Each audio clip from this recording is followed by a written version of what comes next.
Hey everyone, welcome to CLAT point and let's start. आज का हमारा द हिंदू न्यूज डिस्कशन काफी कुछ है पढ़ने के लिए, काफी कुछ है सीखने के लिए। आगे बढ़ेंगे उससे पहले मेरा आप सभी को एक क्विज का क्वेश्चन है जिसका आप सभी को जवाब मुझे कमेंट सेक्शन में देना है, ठीक है। मैंने आप लोगों को एक केस के बारे में बताया था जिसका नाम था skin to skin case, POCSO वाला, आपको पता है, ठीक है। सतीश रांगडे ऐसा समथिंग नाम था उस केस का। तो केसेस के नाम ना मेरे से किसी स्टूडेंट ने पूछा कि सर इंपॉर्टेंट होते हैं क्या, नहीं होते हैं। देखो, हर केस के नाम इंपॉर्टेंट नहीं होते हैं क्लैट के पर्सपेक्टिव से, बट कुछ ऐसे केसेस ना जो बहुत ज़्यादा न्यूज़ में रहते हैं वो बहुत इंपॉर्टेंट हो जाते हैं, ठीक है। तो चलो, मेरा एक क्वेश्चन है, सबरीमाला वाला जो केस था ना, इसका नाम क्या था? कमेंट सेक्शन में बताना, ठीक है। जितनों को भी पता हो, नहीं पता हो मैंने बताया है, गूगल करके देख लेना।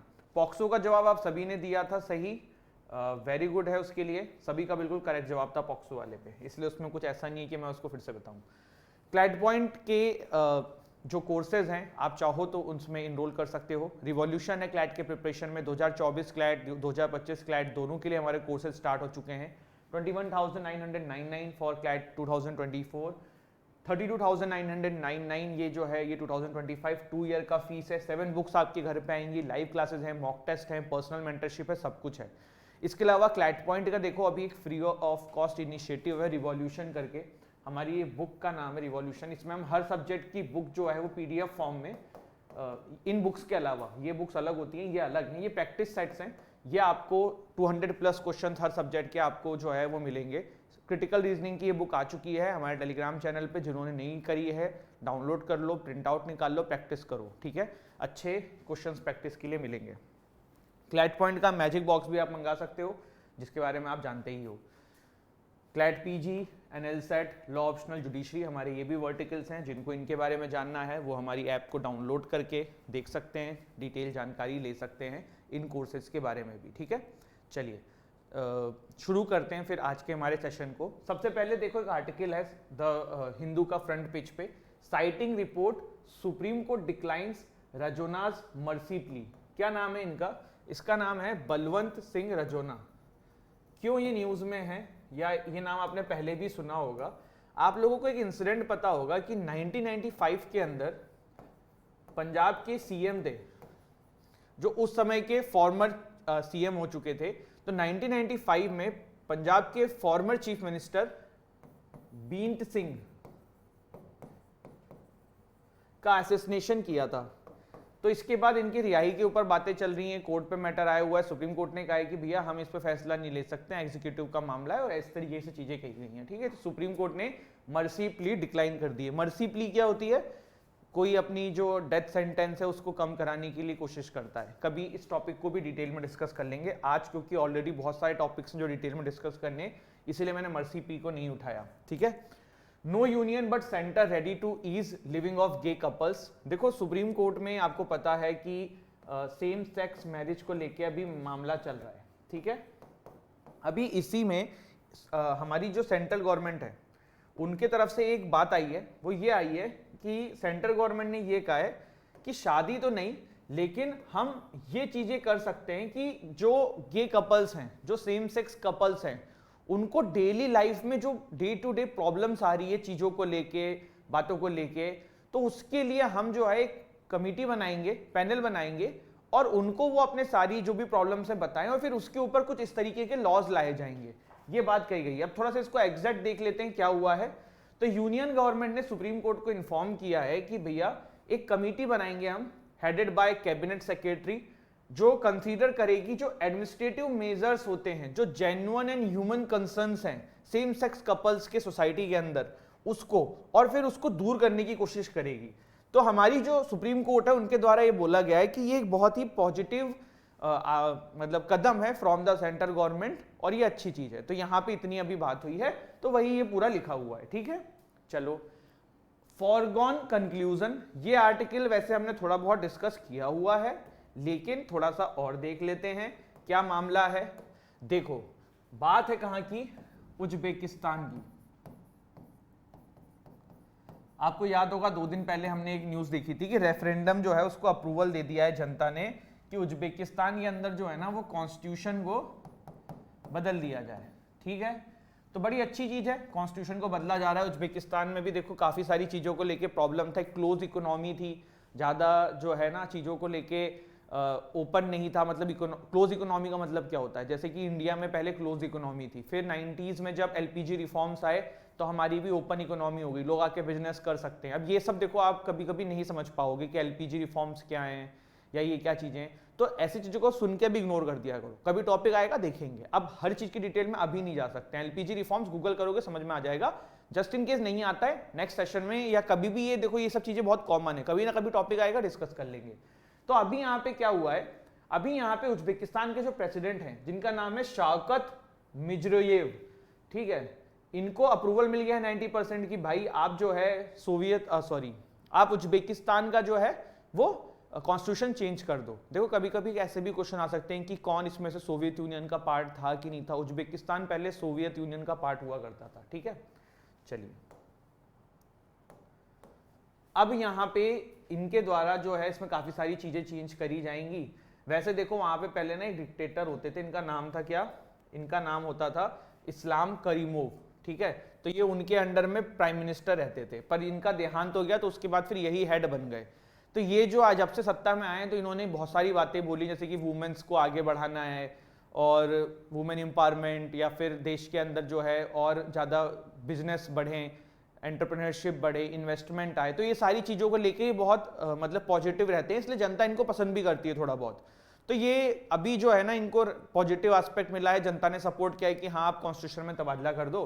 पर प्रॉब्लम कहाँ आ रही है ना, जो क्रिटिसाइज हो रहे हैं ये, इन्होंने ना इस कॉन्स्टिट्यूशन के अंदर एक चेंज प्रपोज किया है। वो चेंज ये प्रपोज किया है कि अभी कोई भी बंदा जो है ना वो प्रेसिडेंट जो है वो 2 टर्म के लिए बनता और 5 इयर्स के लिए बनता, ये ना उसको बढ़ाने वाले हैं, ठीक है।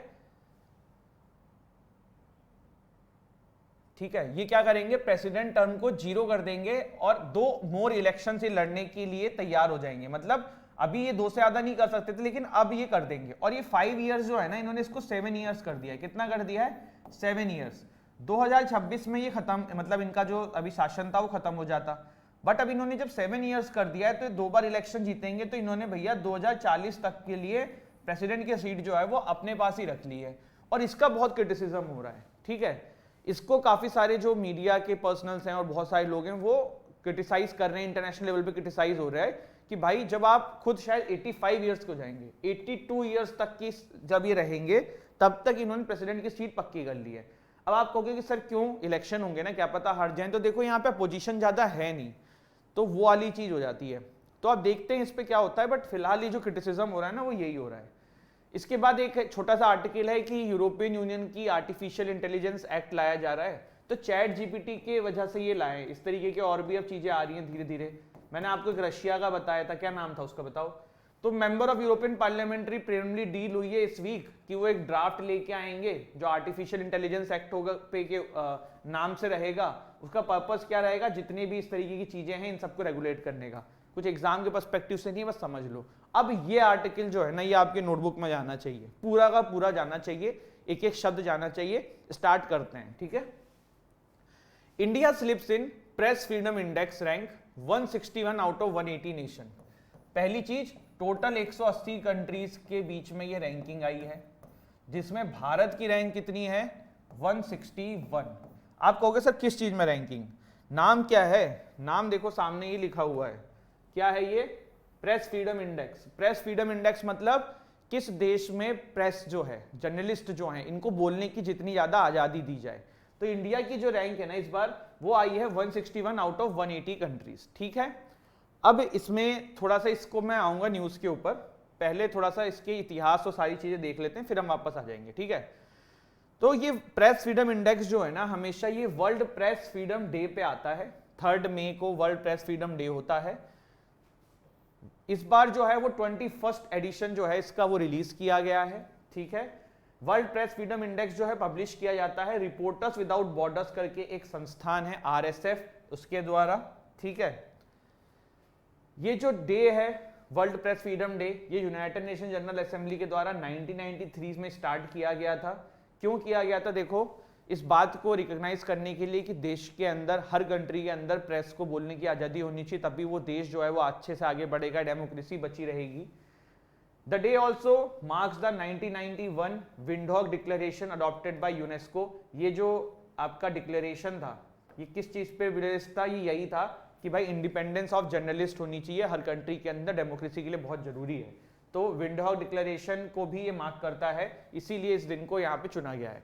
2023 का जो वर्ल्ड प्रेस फ्रीडम डे था, इसका जो रैंक आया है ना, सॉरी, इसकी जो थीम है वो क्या थी?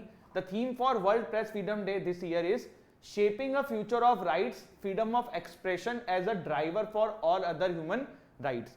देखो, थीम क्लैट का जो पहले पैटर्न होता था ना, जब वो MCQs आते थे प्रॉपर, तब वो ना बहुत सारे थीम्स एग्जाम में डाल देते थे। बट अब जो पैटर्न हो चुका है ना, प्रोबेबिलिटी है कि थीम के क्वेश्चंस कम आए, लेकिन तब भी ऐसी चीज है कि हम मिस नहीं कर सकते हैं। तो अभी हमने पहले वर्ल्ड प्रेस फ्रीडम डे के बारे में जाना है, अब हम वर्ल्ड प्रेस फ्रीडम इंडेक्स के बारे में देख लेते हैं, ठीक है। कब से पब्लिश किया जाता है ये? तो ये भाई हर साल 2002 से इसको पब्लिश किया जा रहा है by reporters sans frontieres, RSF, और रिपोर्टर्स विदाउट बॉर्डर्स, ठीक है। इसको RSF आई थिंक पहले बोलते थे, अब ये हो चुका है, दोनों नाम है इसके, चेक कर लेना। The index rankings are based on score ranging from 0 to 100। अगर आपका 100 आया है तो दैट मीन्स आप सबसे अच्छे हो, अगर आपका 0 आया है तो मतलब आप सबसे वर्स्ट हो, ठीक है। ध्यान रखना, 100 का, 1 से 100 के बीच में मार्किंग होती है। अगर किसी कंट्री को 100 मिला है मतलब वहां पे सबसे ज्यादा आजादी है प्रेस को बोलने की, अगर किसी कंट्री को 0 मिला है इसका मतलब वहां पे सबसे कम आजादी है बोलने की, ठीक है। समझ में आई बात? अब आ जाते हैं थोड़ी सी इस रैंकिंग के डिटेल्स पे, जो आपको सारी नोट करनी है, ठीक है। टोटल कंट्रीज कितनी थी? 180। अभी आपने देखा भारत की रैंकिंग आई है कितनी? 161, ठीक है।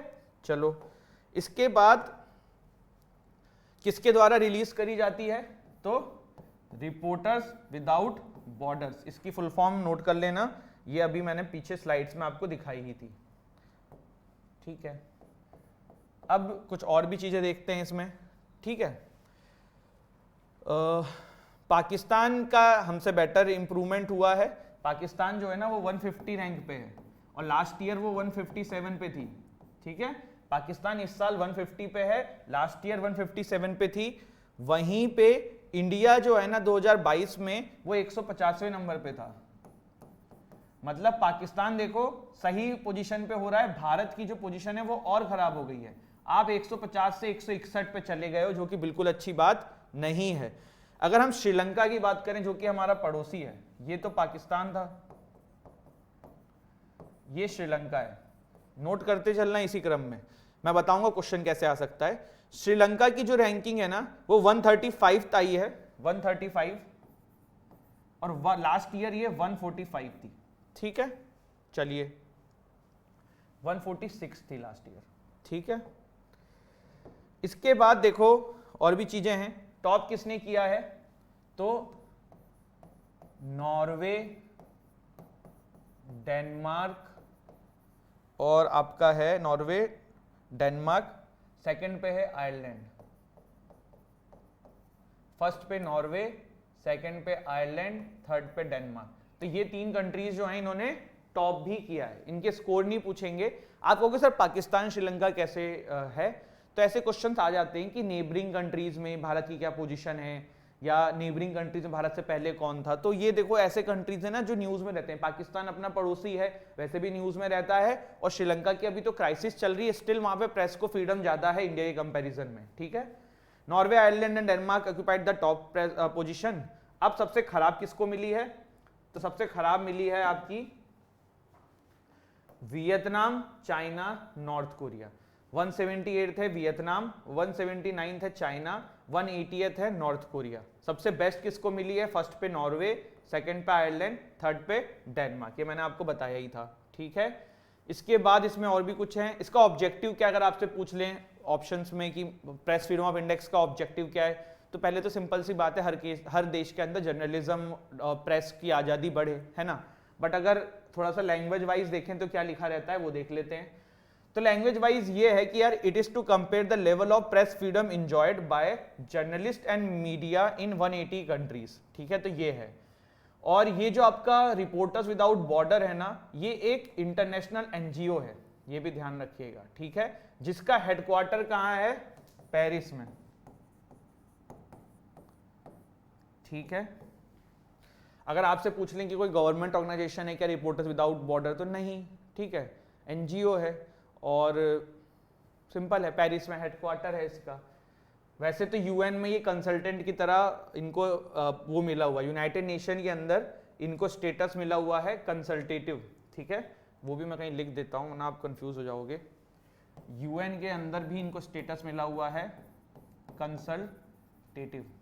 तो अगर ऐसे कुछ ऑप्शंस आए तो ध्यान रखना, ठीक है। देखो नोट्स कैसे बनाने होते हैं, नोट्स में ना बड़ी बड़ी कहानी नहीं लिखनी होती, शॉर्ट में से टिक मार्क के लिखो, जैसे प्रेस फ्रीडम इंडेक्स, एक टिक एक एरो बना के थीम लिख दो, हेडक्वार्टर में वो लगा दो, इस बार की रैंक क्या है, जैसे मैंने स्लैश करके लिखा है। तो शॉर्ट में जितना करोगे ना, जितने कम नोट्स बनाओगे रिवीजन में उतना ही हेल्पफुल मिलेगा। ये मैप क्या दर्शा रहा है, तो ये मैप दर्शा रहा है कि भाई कहाँ पे कितनी हालत है। तो वेरी सीरियस सिचुएशन के अंदर देखो अपना प्यारा भारत भी आ गया है, इधर चाइना वाइना भी आ चुका है, तो ये तो अच्छी चीज नहीं है इंडिया के लिए। तो वही वाली ये चीज है। एक बार जल्दी से सब कुछ समझ लेते हैं प्रेस फ्रीडम इंडेक्स के बारे में। इस बार का रिलीज हुआ है 161 आउट ऑफ 180 नेशंस हमारी रैंक आई है। Last year we were 150। पड़ोसी हमारा जो है पाकिस्तान है, उसकी क्या रैंक आई है, तो इस साल 150 है, लास्ट ईयर 157 थी। श्रीलंका हमारा पड़ोसी है, इस साल 135 है, लास्ट ईयर 146 थी। इसका हेडक्वार्टर कहाँ है, पेरिस में है। कौन सी ये संस्था है, रिपोर्टर्स विदाउट बॉर्डर्स, एक इंटरनेशनल एनजीओ है, यूनाइटेड नेशन में कंसल्टेटिव का इनको दर्जा मिला हुआ है, ठीक है। वर्स्ट कौन आया है, वियतनाम, चाइना, नॉर्थ कोरिया। सबसे बेकार है नॉर्थ कोरिया, 179 पे है चाइना, 178 पे है वियतनाम। फर्स्ट आया है नॉर्वे, सेकंड आया है आयरलैंड, थर्ड आया है डेनमार्क। आपसे अगर ये पूछें कि इसमें से कम स्कोर किसका होगा और ज्यादा स्कोर किसका आया होगा, तो जो अच्छा होगा उसका 100 में से ज्यादा स्कोर होगा, जो बेकार है उसका मतलब उसका स्कोर कम है, ठीक है। और भी हमने चीजें देखा कि ये 3 मई को क्यों रिलीज करते हैं, क्योंकि 3 मई को वर्ल्ड प्रेस फ्रीडम डे होता है। और क्यों मनाया जाता है तो वो भी मैंने आपको बता दिया है, ठीक है। एक विंडहॉक डिक्लेरेशन से रिलेटेड है ये। विंडहॉक डिक्लेरेशन में क्या डिसाइड हुआ था, उसमें ये डिसाइड हुआ था कि जर्नलिज्म को फ्री प्रेस का अधिकार जो है देशों में बंटना चाहिए। इस बार की थीम क्या है हमने देख लिया है, ठीक है। और भी कुछ चीजें हैं प्रेस फ्रीडम इंडेक्स के बारे में। 2002 से ये स्टार्ट हुआ है, 0 से 100 की रैंकिंग मिलती है, 0 से 100 का मार्क्स मिलता है, वो मैंने आपको बता दिया। जिसके 100 पॉइंट्स होंगे वो ज्यादा होगा, जिसके 0 होंगे वो बेकार होगा। कोई डाउट है, नहीं होना चाहिए, ठीक है। फिर है US pick, Ajay Banga confirmed as next president of World Bank. वैसे तो ये पुरानी न्यूज हो चुकी है, बट ये ऑफिशियली उस समय था कि हो जाएंगे, बट अब ये फाइनल हो चुका है कि यार ये हो गए हैं, ठीक है। फिर यहाँ पे देखो 13 year old open fires in classroom in Serbia killing 8 students and guard. तो सर्बिया में एक बड़ी दुर्भाग्यपूर्ण घटना घटी है कि स्टूडेंट जो हैं छोटे से 14-15 साल के, उन्होंने अपने पिताजी की 2 बंदूकें जो हैं वो लेके स्कूल पहुंच गए और ओपन फायर किया, जिसमें 8 से 10 लोगों की मृत्यु हो गई है, जिसमें छोटे छोटे बच्चे भी हैं। तो ये न्यूज है, एग्जाम के पर्सपेक्टिव से यहाँ कुछ नहीं है, लेकिन हाँ एक यहाँ पे शब्द यूज हुआ है बाल्कन रीजन। तो बाल्कन एंड बार्कटिक रीजन क्या होते हैं ना, ये मैं आपको समझा देता हूँ। ये न्यूज में आपको बहुत बार मिलेगा कि बार्कटिक रीजन है, बाल्कन है, और इसमें बहुत कंफ्यूजन भी होता है। तो थोड़ा समझते हैं कि बाल्कन क्या है, बाल्टिक क्या है, ठीक है। और ये करंट अफेयर के पर्सपेक्टिव से भी इंपॉर्टेंट है, तो थोड़ा ध्यान से सुनने की कोशिश करिएगा। तो बाल्कन कंट्रीज कौन सी हैं यार, the geographical term is use for 10 sovereign states. 10 sovereign states मतलब 10 कंट्रीज के लिए हैं। Albania, Bosnia, Herzegovina, Bulgaria, crochet, Kosovo, Macedonia, Montenegro, Romania, Serbia जिसकी हम अभी न्यूज देख रहे हैं, एंड स्लोवेनिया, ठीक है। ये बाल्कन माउंटेन्स के पास पाया जाता है, इसीलिए इसको बाल्कन कंट्रीज कहा जाता है, ठीक है। यहाँ पे आप देख सकते हैं ये ग्रीस हो गया, अल्बेनिया हो गया, मैसेडोनिया हो गया, बल्गेरिया हो गया, टर्की तो नहीं है, आई थिंक टर्की तो यहाँ पे मैप में दिखा हुआ है। ये वाला जो रीजन है ना, ये है आपका बाल्कन रीजन। मैंने ग्रीस भी गलत बोल दिया था। ये रीजन जो है ना, ये क्रोशिया, ये तो ये इसको क्यों बोला जाता है, क्योंकि बाल्कन माउंटेन के पास ये पाए जाते हैं, घिरे हुए हैं वहां से, इसलिए इनको बाल्कन कंट्रीज कहते हैं, ठीक है। फिर एक होता है बाल्टिक स्टेट। तो बाल्टिक स्टेट क्यों बोलते हैं, क्योंकि ये लोग बाल्टिक सी के बगल में। इसमें कौन कौन से हैं आपके, लुथानिया, लैटविया, एस्टोनिया, ठीक है। The north eastern region of Europe includes the countries of Estonia, Latvia and Lithuania on the eastern shores of Baltic sea, इसीलिए इनको बाल्टिक स्टेट कहते हैं।